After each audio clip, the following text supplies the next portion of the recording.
Good afternoon, everyone. Welcome to this week's Inspiring Ideas at Trinity webinar. My name is Anna O'Loughlin and I am part of the Alumni Relations team at Trinity College Dublin. This afternoon, we're delighted to welcome alumnus and long-time volunteer at Trinity, Kingsley Aikens, CEO of the Networking Institute. In today's webinar, Kingsley will set out why your network is now going to be more important than ever and what you need to do to build a strong and diverse network to enable you to survive and thrive as we enter into a time of great uncertainty. Today's webinar is being co-hosted by the Trinity Business Alumni, Trinity's largest alumni affinity group. It's a pleasure to have Liam Booth joining us, Director of Investec Corporate Finance and President of the Trinity Business Alumni. Liam will facilitate the discussion and Q&A following the main talk.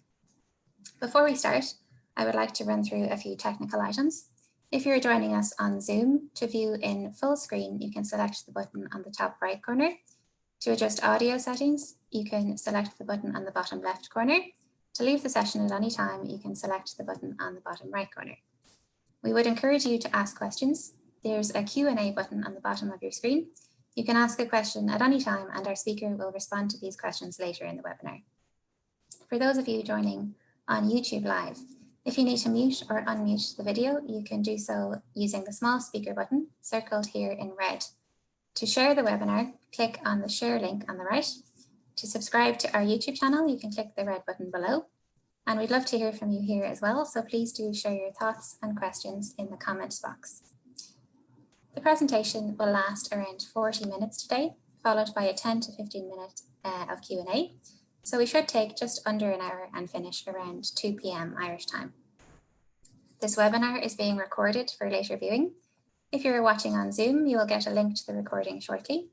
The recording will also be available to view on the TCD Alumni YouTube channel. Now I'd like to introduce Trinity Business Alumni President Liam Booth. Liam is Managing Director of Investec Corporate Finance, a role he has held since 2012, having previously led the corporate finance team at NCB following the buyout of NCB from Ulster Bank in 2003. Liam has over 30 years experience of the Irish M&A and equity markets. He qualified as a chartered accountant with PwC in Dublin and holds a Bachelor of Business Studies from Trinity College Dublin and a diploma in company direction from the Institute of Directors.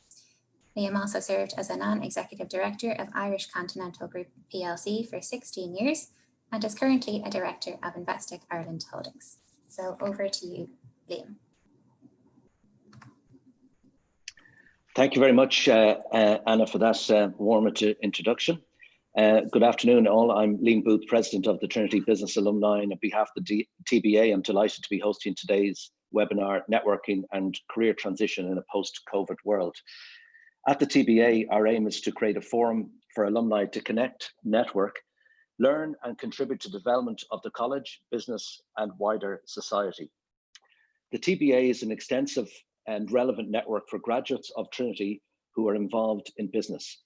Through our program of dinners in camera, social events and masterclasses, and indeed webinars, we look to engage with and stay relevant to our alumni base. In addition to this, the TBA also supports a number of initiatives in college for students, including the prestigious Business Student of the Year Award and a number of mentoring programs. Our ability to do all of this in turn is down to the support we obtain from our corporate partners, and they are Accenture, Brewin Dolphin, HSBC, Irish Times, Mason Hayes & Curran, and my own firm, Investec. I'm sure, like me, the COVID lockdown and the lingering restrictions have caused you to reconsider how you engage and stay relevant to your many social and business networks. Never mind how you might adapt your network to deal with the new challenges, but also perhaps the opportunities will arise in this PC world. So today's webinar seems very timely. In my formal role today, it's my pleasure to welcome and introduce our keynote speaker, Kingsley Aikens, CEO of the Networking Institute. It is particularly pleasing since Kingsley is not only an illustrious alumnus of Trinity, but also is a past president of the TBA itself. Kingsley's career has spanned doing groundbreaking work for the IDA in Australia to a 21-year spell as CEO of the Ireland Funds.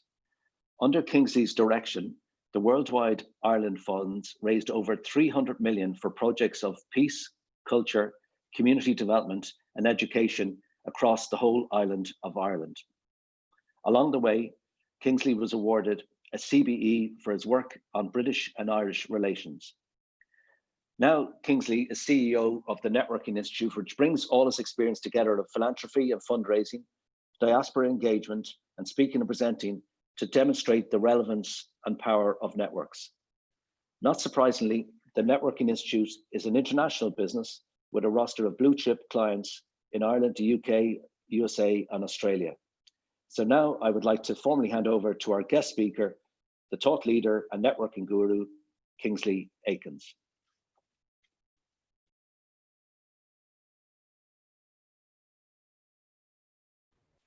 Hey, Liam, thank you very much indeed. And I would have to start by saying I think that introduction was probably a little over the top, maybe a bit sort of embellished, a bit colorful. But I have to admit, it was pretty much exactly the same as the one I emailed over to the office yesterday. So thank you so much for getting that right. And it's a real honor to be here today, particularly because, of course, it's Trinity. And you know, I had a great time there, and I had a network of Trinity friends around the world, which has lasted me for the last, I won't say how many years, but let's say 30 plus years. And I'm still pally with lots of them, and I'm involved still with the rugby club and was with the TBA.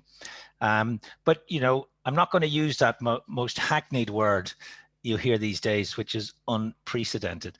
Let's say we're going through pretty unusual times.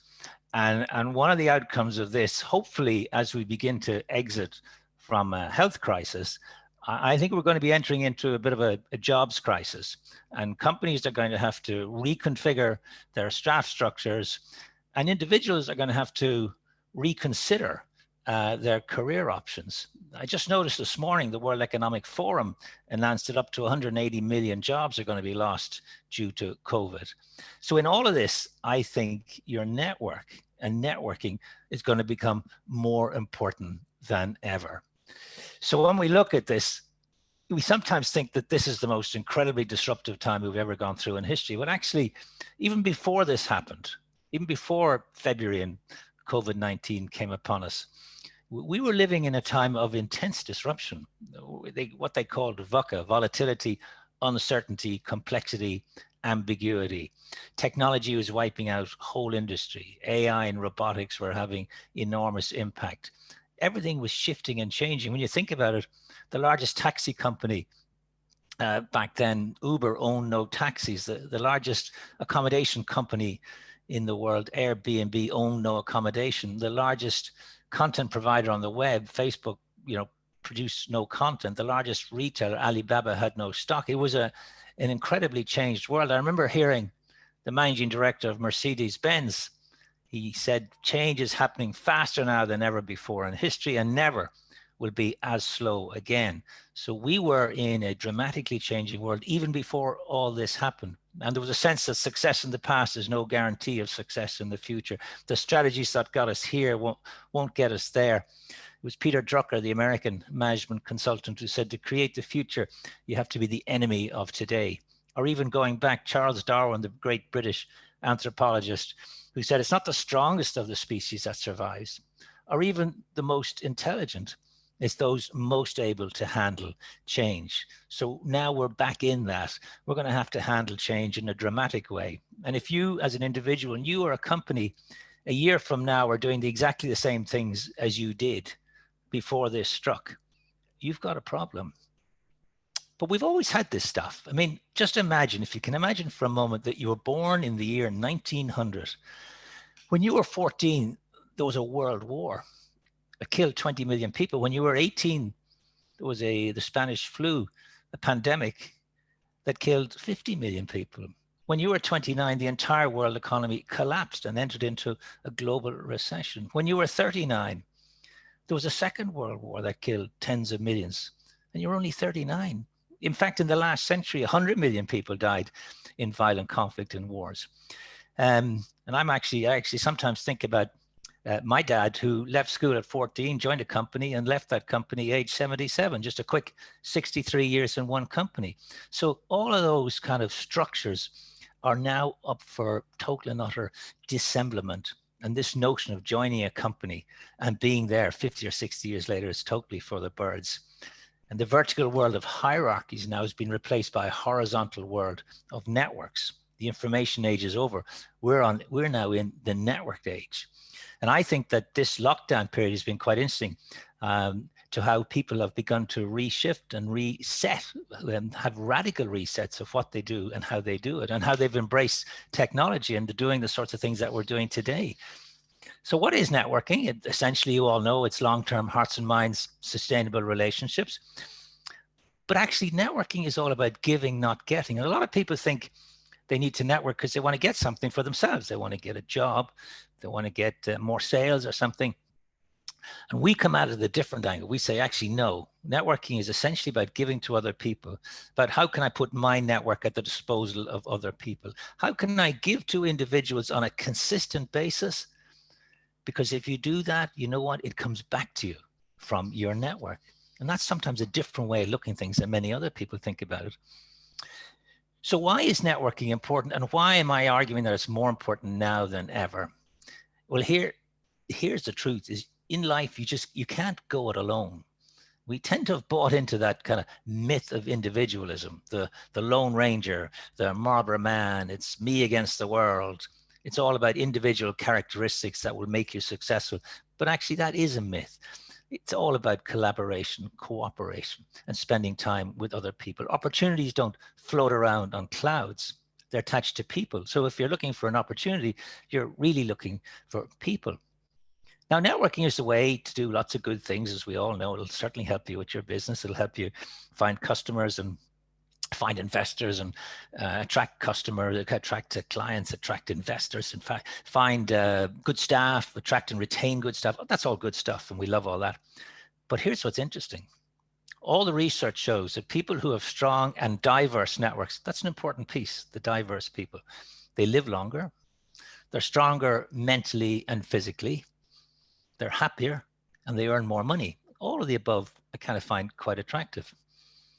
But also networking is the antidote to possibly one of the great crises of our time, which doesn't get much comment given COVID, climate change, but actually it's loneliness. And networking is the antidote to loneliness. And when you think about it, you know, the happiest moments of your life, were they spent in front of a screen or were they spent with other people? So networking is your way to escape your silo. We all tend to be forced through necessity into being very focused on what we're doing, and we tend to work in silos. Your network gives you an opportunity to poke your head above the parapet. Your network, frankly, is the way you're going to get your next job. 80% of good jobs are not advertised. That people find you or you become known, and that's the way people get their jobs. And your network is portable. You created it, you made it, it's yours. When you go, it goes, and it goes with you. And here's what's interesting. Companies want to hire and wire. Companies want to hire people and wire into their network. So now when you're being interviewed for jobs, companies want to know about your qualifications, of course. They want to know about your experience, of course. But they want to know who you know. Because now we live in a world where it's not what you know, it's not even who you know, but who knows you. Because the way to people that you don't know is through people that you do know. But here's what's interesting. You won't build a network of diversity that is helpful and useful to you unless you get comfortable talking to strangers. And what do we teach our kids from a very early age? Don't talk to strangers, of course. But the reality is that our kids are at more danger statistically from friends and family than they are from strangers. So now we have to find a way that we are comfortable approaching people and talking to strangers. And that can, for many people, often be quite a challenge. And so that's one of the sort of lessons that we have to learn from this. So now my view is that this is more important than ever, that you put networking front and center of your business networks. Because frankly, one introduction, one conversation can change your life.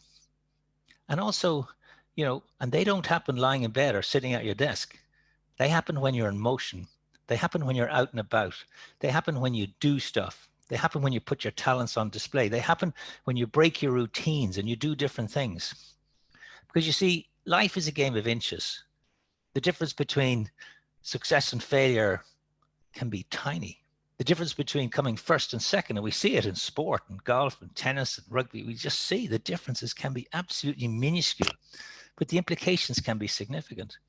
Liam mentioned I was with the IDA, and the IDA is, you know, the agency that's involved with bringing inward investment into Ireland. And if we won an FDI, a foreign direct investment, fantastic. If we came second for an FDI decision, no matter how narrow that decision was, we got nothing, nada, zilch, zero. And it was that brutal. It became so tight. When I was with the IDA, I used to try and identify people who were able to help give us that little extra addition. I used to call it the nudge factor. I used to call these people tipping agents. These were people who could help us tip a deal in Ireland's direction. And there are some really famous stories of how knife-edge decisions were made, but they had magnificent and majestic implications in terms of investment and employment, etc.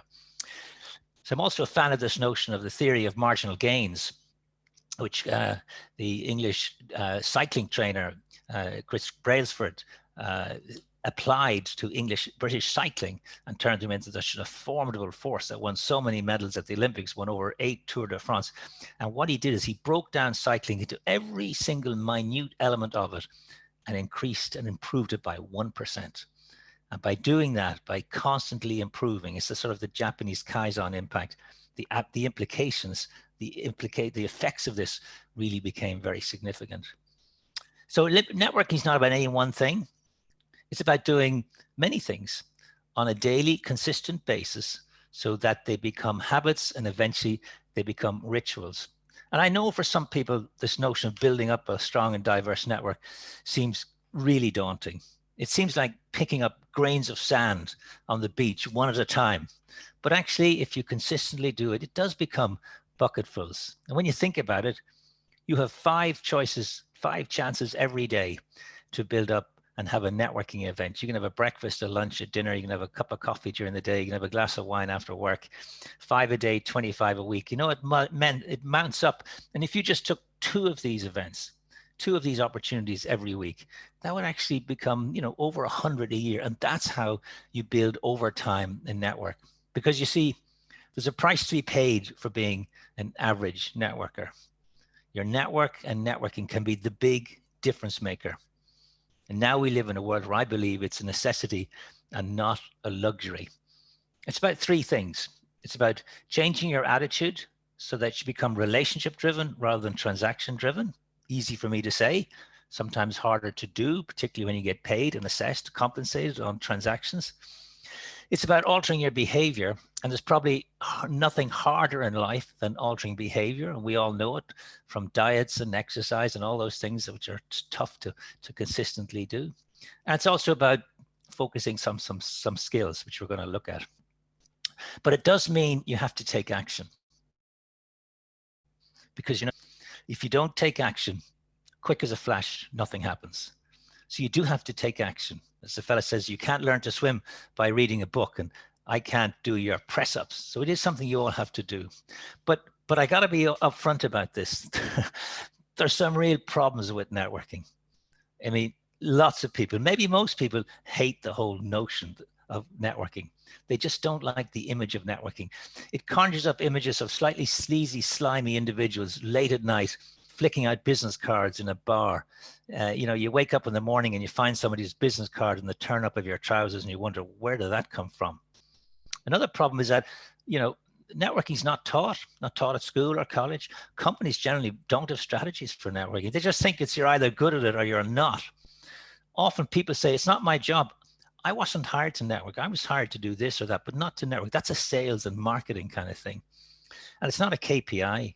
People don't get assessed or compensated on networking. So they don't take it seriously then. And we have a tendency to mix up networking and sociability, to think that the most sociable person is the best networker.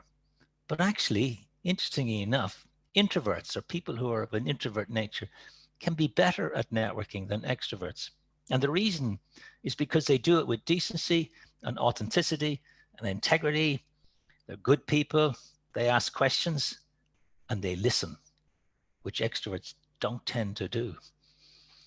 So a lot of people don't realize that as their career progresses, the technical skills they needed to get their job in the first instance become less important, and relationships become more important. And many people miss making that kind of transition. They buy into the good worker syndrome. You know what? I'm going to work hard, keep my head down, and keep out of trouble, and I will automatically soar. And when that doesn't happen, they wonder why. And networking doesn't show up in the recruitment process, whether you're good at it or not.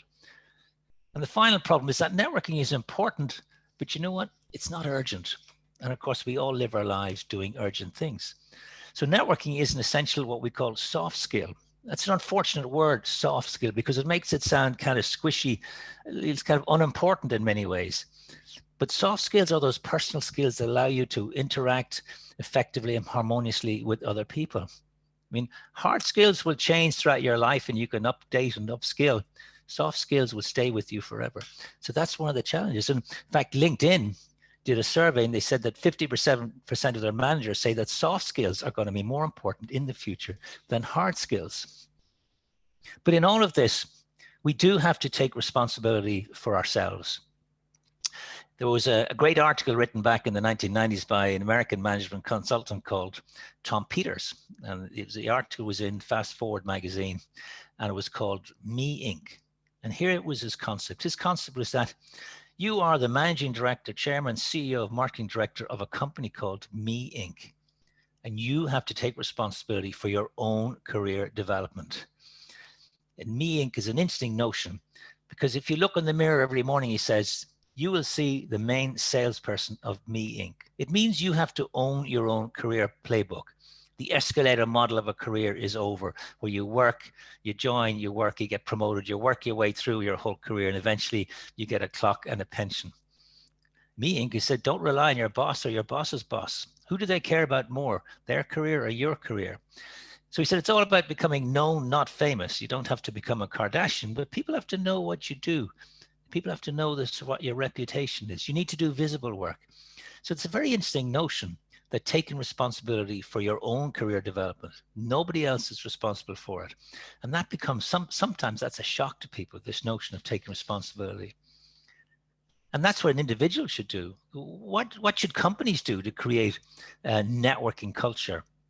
They should buy into this concept of network intelligence. The notion that there's more smart people outside your company than inside your company. So obviously you want to recruit connected people. You want to train your people to be good at networking. You want to train them to be good at public speaking. I mean, I always remember that Warren Buffett is probably the best investor in the history of mankind, has one certificate on the wall of his office, and it's the Dale Carnegie Certificate in Public Speaking. So companies have to allow you to develop your personal brand. They have to allow you host events within the organization. They should have a budget for network intelligence events, lunches and dinners where you go out and you access people. They should build alumni networks, people who used to work for the company and have gone away. They should try to break down those internal silos and work on all these different areas that help build up a diversity into your network. And I mentioned this notion of a personal brand.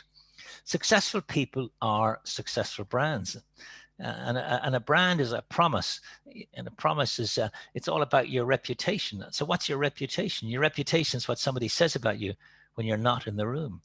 So everyone has a personal brand. You can't opt out of it. In fact, not having a personal brand is having a personal brand.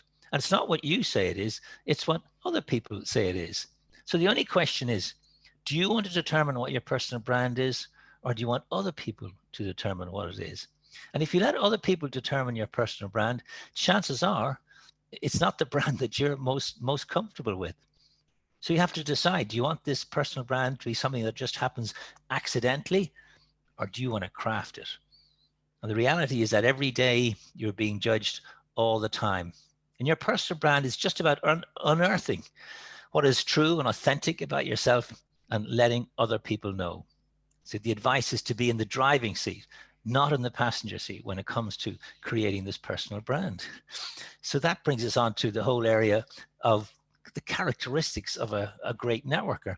And I worked in 6 countries around the world, and I always observed and watched closely people who were good at networking. And I discovered they shared a few characteristics in common. Firstly, they worked hard at it. There was a lot of shoe leather on this. This is kind of hard slog work, which they did, and they did extremely well. They were humble. They don't brag about this stuff. They just do it, and they don't keep score. They don't say, hey, Liam, I did you a favor 6 weeks ago. You owe me one. They don't think like that. They think actually like a farmer who plants a seed in spring, waters, nurtures, looks after it, and is confident, just knows that there will be a harvest. Because, you know, relationships are living, breathing things. You have to nurture, feed, and care for them, and they grow. Neglect them, and they wither and they die. Great networkers understand the power of referrals. And they also understand the power of asking. Asking is our greatest marketing tool as individuals. And yet many, many people are very shy about asking. Great networkers are curious people. Great entrepreneurs are curious people. They see opportunities rather than they see problems. And they understand that there's 2 types of information.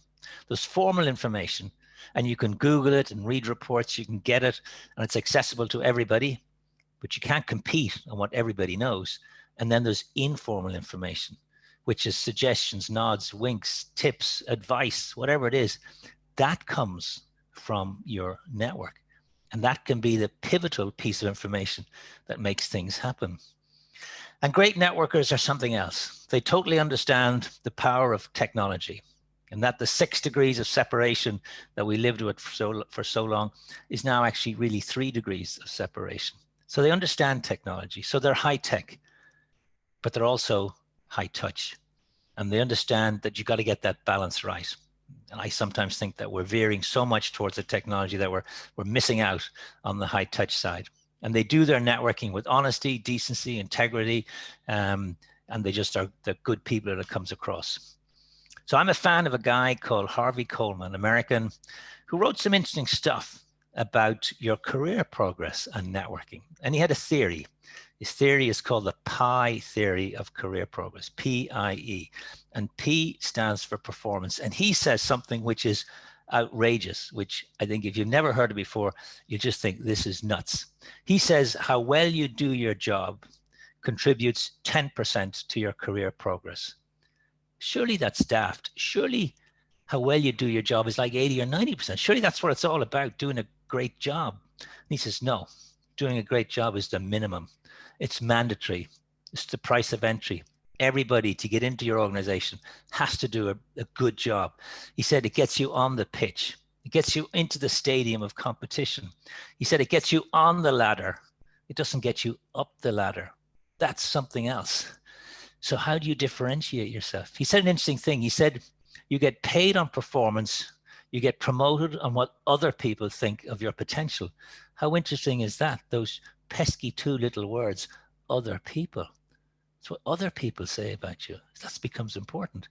And he says, just because it's 10% doesn't mean it's not important, but it is just a minimum necessary. So if that's only 10%, you know, of the PIE theory, and the I stands for image, he says your image is 30% of your career progress. And that's what other people think of you. Back to that word reputation. People tend to be very judgmental. Do you look and act like a future leader? Do you sound like the next level of leadership? Do you have strong vocal executive presence? Frankly, this is all about how do you come across? So that's image. So that leaves 60% in the PIE theory, and that's E. So what is E taking up 60%? What's that all about? And he says the E stands for exposure. Who's seen you in action? Who knows you and what you do?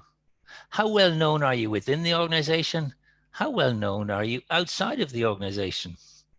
What would you be a go-to person for? Who will speak up for you when you're not around? How well do you perform in meetings? Are you a good public speaker? Do you do just invisible work, or do you do visible work? Future leadership of your organization, says Coleman, will not be by unknown people. So that's got real implications, using your network to become known. And the best person I've ever heard to explain this in a very practical sense, to take the theory, if you like, of Harvey Coleman, is a woman called Carla Harris, C-A-R-L-A Harris. And you can go on YouTube, or you can watch her TED Talks. She's fantastic. She's been 32 years with Morgan Stanley, the highest African-American executive in Wall Street. And she says, in your network, you need 3 types of people. You need an advisor who will help you technically with the issues on the job and help you get through. And I think Liam was talking about that kind of role. You need a mentor, who's somebody who'll talk to you, who'll give you the good, the bad, and the ugly. Could be within your organization, might be outside your organization, but you need somebody else. You need a sponsor. And a sponsor is somebody who talks about you. And why is that?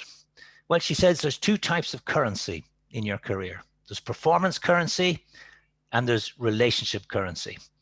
And as you progress, the performance currency declines in utility, the relationship currency increases.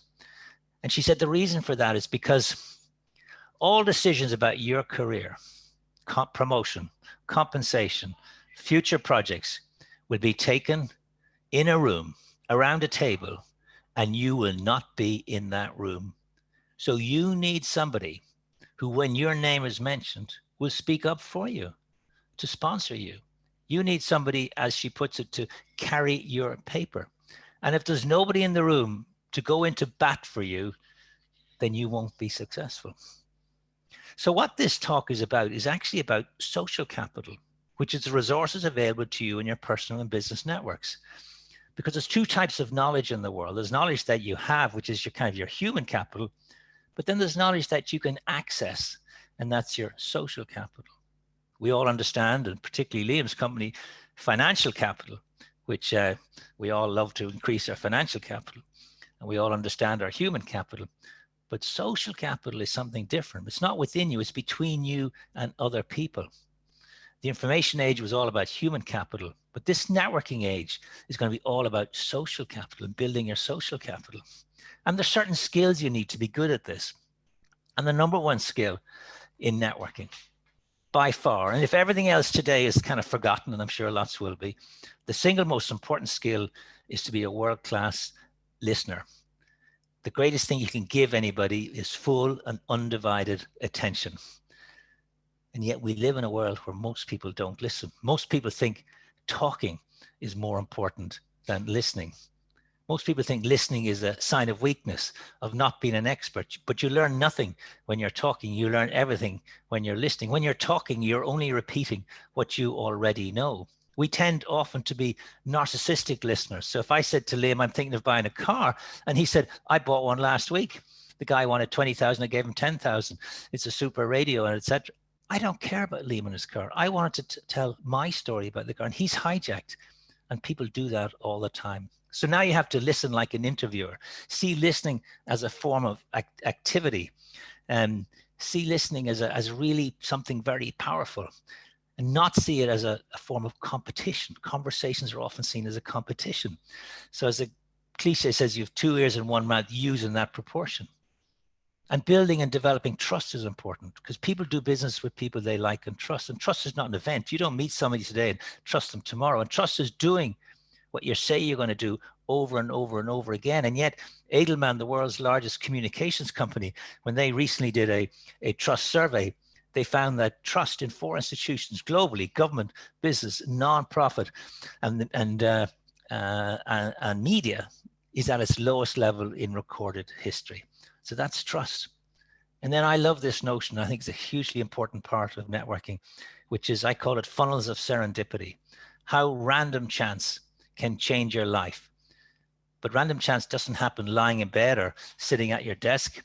I see random chance and serendipity a bit like a gentle wind always at your back. Some people see it as a bolt of lightning or kind of winning the lottery. But I think you can make luck happen for you by doing certain things, going certain places, hanging out with certain people, having a life bigger than your job. And it's really important in your networking that you focus on building a wide array of weak connections, because we all suffer from something called homophily. Homophily is a tendency we all have to hang around with people just like us. You know, we were born into families like us. We go to school and college, we play sport, we go on holidays, we work for people just like us, we marry people just like us, we produce more people just like us. But that's not what the world out there is. I mean, we live in Dublin, a city where when I was growing up, they used to call it male, pale and stale. Now it's intensely diverse. 17% of the population of Ireland were not born in Ireland. In Dublin, it's 25%. But of the working age population of Dublin, it's 33%. But here's the point. If your network does not reflect the economy you work in as a company or the society you live in as an individual, you underperform. So that's one of the good challenges, the big challenges facing us all, is building a wide array of weak connections. And there is some process to networking. There's a 4-step process to networking. And the first step is research. And it's actually asking yourself a brutal question. And the following question is my network good enough for where I want to be in the next year as we exit from this COVID crisis, as we eventually will? Is my network good enough? And the only way you can find that out is actually to print off your network and look at it and examine it. And you'll discover a few things when you audit your network. First, you'll discover that you can clean up your network. You can get rid of a load of entries. I've got takeaways and coffee shops in Boston. I don't need them. I've left. I'm not going to be using them. So you can clean up your network. That's help the exercise. You'll also spot you've got some gaps in your network. There's some people, some areas in your network nobody. You know nobody in aircraft leasing or law or lives in Brisbane or whatever you need to know. So you'll spot these gaps and you'll be able to take some action. But also you discover something else when you look at your network. You discover that you had some terrific connections in the past, some terrific people in your network in the past, and you've let them slip. They've become dormant connections, dormant people and you should make an effort, maybe 2 a month, to connect with these people, because not only have you moved on and up, but so have they. And they can be a very valuable source. You didn't have a row or dispute or anything, you just took different routes. And so that's part of your network, and you can resuscitate those connections. But you also need to segment your network because not everybody on your network is the same. And I suggest building it in and suggest having 4 different categories in your network. A contact is a name on your network, and for the life of you, you can't remember who they were. You must have met them. You must have met them at a conference, sitting on a plane at a party, or somebody gave you a business card and you stuck it on your database. But that's very weak, and you just doesn't mean anything. Moving up though, you got a connection. A connection is, you know them, they know you. If you call them, they'd know who you were, and vice versa. You're not doing anything, but there's a degree of familiarity and recognition between you. So that's good, and that's a big list of people we all have. And then moving up the pyramid again, you have a relationship. You know them, they know you. You're actually doing something together. You like each other, you trust each other. And that's terrific. That's really powerful, strong stuff. And then at the very top of the pyramid, I call it a friend. And I have friends who are friends, and I have people I work with who are friends, and I have a very small number in that category, because my definition of that category is somebody you could call on their cell phone on a Sunday afternoon. And that's not very many people. And the second phase of this whole networking process is one of cultivation, of taking people on a journey of total ignorance of you and your organization to a position of passionate zealotry. And that takes a whole series of moves, thoughtful, reflective moves, where you're looking to help them along the way, and you're on this particular journey. And eventually, at some stage, you may feel you're in a position to do the third thing in your network development, which is solicitation, which is asking. Because, in life, if you don't ask, you don't get. So you have to be in a position to do that and solicit. And as Liam mentioned, I used to work with the Ireland funds, and we'd raise lots of money around the world. But it was all about following that process, and then at the right time, asking for somebody to do something really spectacular. And the final phase is stewardship. And stewardship is like after sales service. It's the sort of thank you strategy. It's making sure that The number one reason why people give up doing business with another organization is that they detect the spirit of indifference. Somehow or other, their business is taken for granted. We frankly don't make enough fuss in thanking people and sticking with them. So we had whole programs we used to call it reward and recognition, identifying people who've been with us a long time. When they hit certain landmarks of support financially or in terms of time or attending events, we kept looking for opportunities to thank people and recognize them. And we call it this reward and recognition program. So that's the four-step process we used for building the network when I was working with the Ireland funds. Wrapping up, I think the most important thing is that in every connection you have with everybody, you try to remember three really simple strategic questions. And those questions are, firstly, how can I help you? Not what can you do for me? Now, how can I help you? Just reflect on how many times you've heard people say that to you, or how many times have you said it yourself. It's a very powerful question. How can I help you? The second question is, if you were me. So what you're doing is you're paying respect and deference to somebody's wisdom and experience. You're looking for advice. People love giving advice. And you're actually listening, that great skill we talked about, which is so important. And then the third question, which is really the gold dust question in networking, which is, who do you know who? Who do you know who works in aircraft leasing? Who do you know who lives in Brisbane? Who do you know who works in advertising or the tourist industry? So what you're really saying is, are you willing to put your name and reputation on the line from me and make an introduction? My objective in life was never to cold call. I used to say, always replace cold calls with hot coffees. So wrapping up, this is a 3-hour workshop I normally do. So wrapping this up fairly sharply. I think the first point is you need to make a decision. Do you want to do this stuff? It's all about investing in yourself, investing in your network, investing in the broader society. But that's something that you and only you could make this decision. You need to audit your network. We talked about that. You need to buy into this concept of social capital to go with your human capital, financial capital. You've got to try and get that high tech and high touch balance in the right kilter. You need to build weak connections. And they can be more important than anything else, your weak connections. You need to become comfortable talking to strangers. You need to become a world-class listener. You got to believe that you can create luck and make it work for you. There's that gentle wind at your back that's always there, and you can make yourself a lucky person by doing certain things, going certain places, hanging out with certain people. And there is a 4-step process which you can follow to do this. And the final one is just to be fun and have a good sense of crack to be around. There's an old adage that says we are the average of the people we hang around with. So if you hang around with optimistic, fun people, guess what you become? And similarly, if you hang around with kind of negative, pessimistic people, guess what you become? So that's kind of it in a kind of the so-called nutshell. I think I mentioned that you can get on the you can get the online networking training program, and there's, for the people on this program today, there's a discount of 30% for that. That's a very, very soft sell. And I know that the idea is that we have some more questions now. So I think, Liam, I'm going to hand back to you, hopefully not having overrun by too long. No, not at all. There was Kingsley, that was as engaging and enlightening and entertaining as ever. So thank you, thank you for that.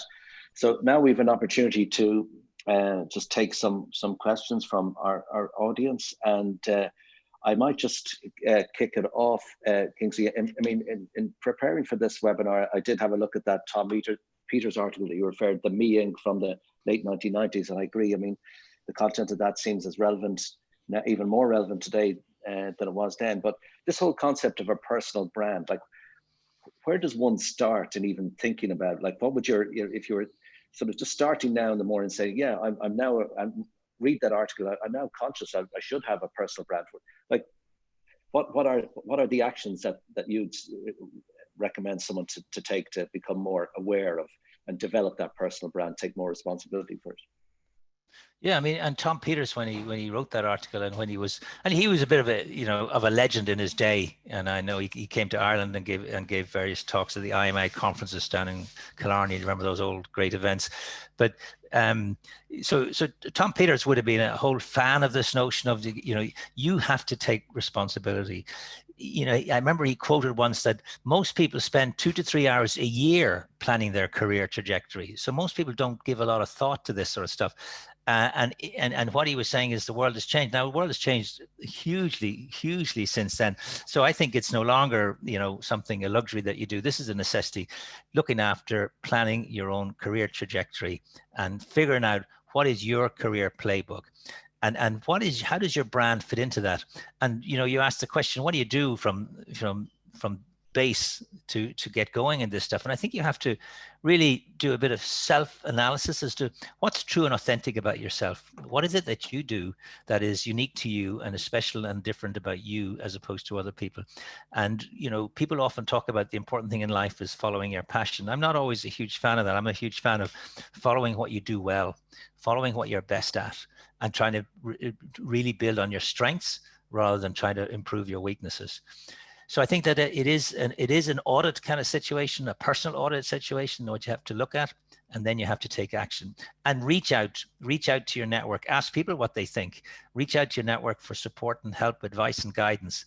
People are always very slow and not very forward in doing that, but sometimes needs must. And I think everybody now has got to look at a bit of a crisis situation we're in and make the best personal efforts, because you can't rely anymore. You can't rely on, as I said, your boss's boss. They've got other issues going on. What do you think, Liam? Yeah. Well, I tell you what, I'm much more conscious of it now, having read that article and aware of it. And I think that what you say is being aware of what people are saying about you when you're not in the room, I think is a good guiding light, and to be thinking a bit more and aware of it. Yeah. Kingsley, just some questions from the audience. Like we're in an increasingly digital world, and the pace of the shift to a digital world has accelerated now, during COVID. So how do you distinguish between building your digital network and as opposed to the sort of the meeting someone for dinner, coffee, and that glass of wine that you networking that you mentioned? So how are you thinking about sort of how people should develop virtually as opposed to the physical engagement? Yeah, I don't think we have much choice. When this lockdown happened 3 months ago, I mean, I'm sure my business is like many other people's, a small little business, which basically my business went to zero overnight.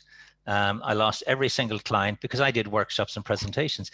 So I only had one choice what to do, and that was to use that cliched word pivot, but to pivot online and to start building a tribe, if you like, an online community. So my platform of choice is LinkedIn. 700 million people around the world, many of them professional people, are on LinkedIn. You're literally a click away from these people. So I started giving stuff away for free. So every day I put a tip out on LinkedIn. I put articles together. I commented on things. And I just noticed over a period of time, it grew and grew and grew.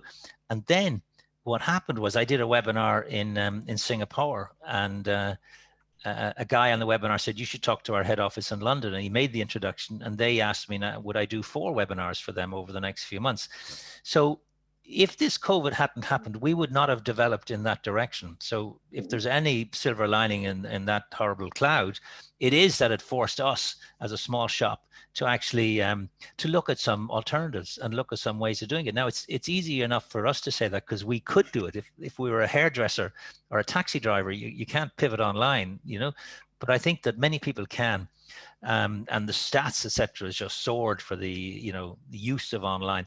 And I always felt up to then, I was a little ambivalent about online because I felt the technology was actually being, there's a woman called Sherry Turkle wrote a book called Alone Together.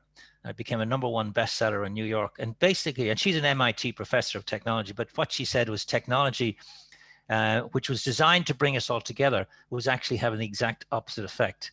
It was keeping us all apart and all alone in front of a screen. But actually, this crisis has been a medium of intimacy. like what we're doing today. We're connecting with a few hundred people around the world. And I think then, taking a more benign look at technology and then figuring out how can you make it work for yourself and building that online usage. I don't think there are many options, but that's a great option. Yeah, okay. Kingsley, question more from a corporate point of view that's come in. You mentioned companies building alumni networks, and have you seen evidence of Irish companies adopting that, and how important do you think it is to actually have a more formal approach to it, as opposed to inviting a few old colleagues back in for an event in the boardroom? Yeah. Well, first of all, before this crisis happened, the big problem for companies was the attraction and retention of talent, and that was just a huge crisis. Where are we going to get these people? And there was this phenomenon called boomerang employees. And boomerang employees are people who spent a period of time, they've gone away to do something else, and then they've come back. Microsoft are very strong in this area of boomerang employees. So that's why it's important to keep in touch with people. Millennials don't stay in companies. They go and work for a few years, they move on, they move country, they move around, they move back. And the company that spotted this and has done an outstanding job is McKinsey. And McKinsey, 1 in 30 people who join McKinsey make partner, and the other 29 must leave. So McKinsey says, listen, you're leaving, but we're going to stay in touch with you. And you will be known forever as the former McKinsey consultant.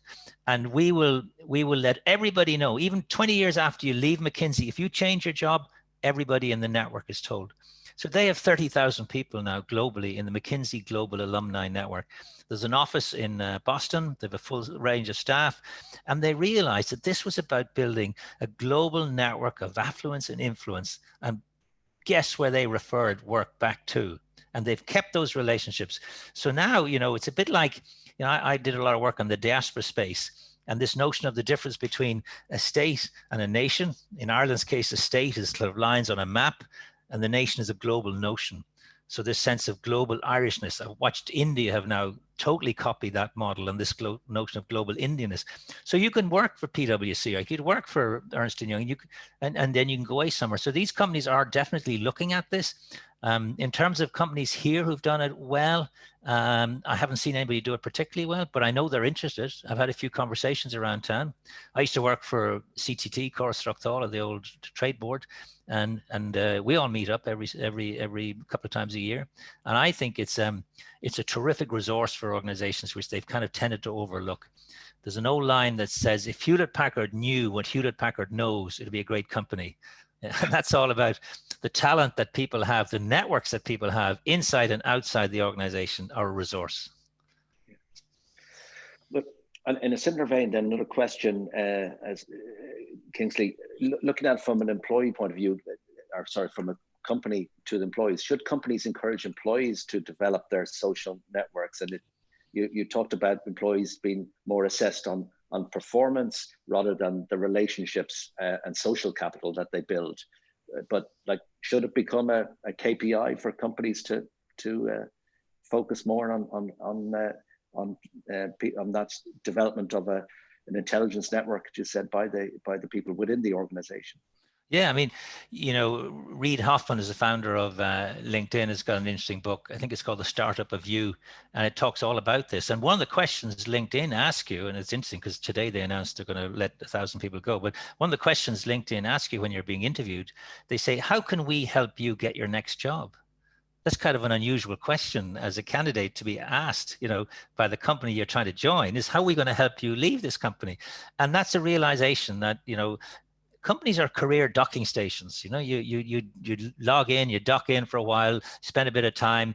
And by the way, millennials, they want to know, what are you going to do for me? How are you going to train me? How am I going to be better as a result of this time I'm spending with this company? And they move on. So I do think that companies should look at reassessing that whole relationship, employee-employee relationship. It's fundamentally different from even a few decades ago. It's a fundamentally shift relationship. And this notion of, people are on short-term contracts up for renewal on a regular basis.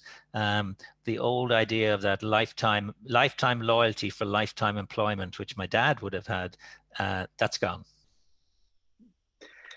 Time for just to squeeze in, I think, one final question, Kingsley, and just we might finish on one where we're looking for some little bit of practical advice, how would you recommend that we re-engage with past contact or past connections that we have that have just over time, with the passage of time, just become somewhat more colder than they were in the past? What practical advice do you offer for that? Yeah, look, I think networks and people in your network are like muscles. They atrophy if you don't use them. So what I did when it all happened, the breakdown, I did a low-tech, high-tech answer to the problem. The high-tech was developing a sort of a brand online through LinkedIn. The low-tech was, I sent an email to 500 people. I told them what I was doing. I said, I'm not looking for any business, I'm just telling you what I'm doing. And 400 of them never replied. So, and of the 400, about 90 or so replied and said something nice or not at all. About a dozen said, could we have a discussion? And about 4 little bits of business came out of it. So it was no big deal. 4 out of 500 is not a great return, but I let everybody know. And then what I've done throughout the last 3 to 4 months, I've called every week. I've called somebody in my network that I haven't spoken to for quite a while. So you can actually put a metric around this stuff, and you can identify people and have a chat. And the important thing is that you're not looking for anything. You're just purely just checking in. Most people don't do it. I also send stuff in the mail. That old-fashioned thing where you put an envelope and a stamp and an envelope, but nobody does that. So when you again stand out, I send articles in the mail to people, and I think just that notion of I'm just thinking about you, wondering what you're up to, and having a chat. No end game, but purely just connecting is powerful. Yeah. No, it is. It is indeed. Kingsley, as I said, as ever, thank you for all those words of wisdom. It's been a fascinating talk, and I'm glad that we've been able to facilitate a number of questions as well. So on behalf of the TBA, I just would like to thank you for giving us your time. I'll hand back to Anna. Thank you, Liam. Thank you. That's really a fantastic talk today. So just a few things to finish up. Before we go, I'd like to say thank you so much to Kingsley Aikens and Liam Booth for joining us today and for sharing such useful information. You've given us a lot to think about there, and really helpfully a lot of things to do. So that's great. Thank you so much. I'd also like to say thank you to all of our team here at Trinity Development and Alumni who have been working in the background to make these webinars possible, especially to my colleague Siobhan Brady behind the scenes today. Lastly, I'd like to thank all of you for listening today and for your enthusiastic engagement by sending in your questions and comments. If you'd like more information on today's topic, we've shared a few websites there on screen for you. If you'd like to learn more about the Networking Institute and the work that they do, then you can visit thenetworkinginstitute.com.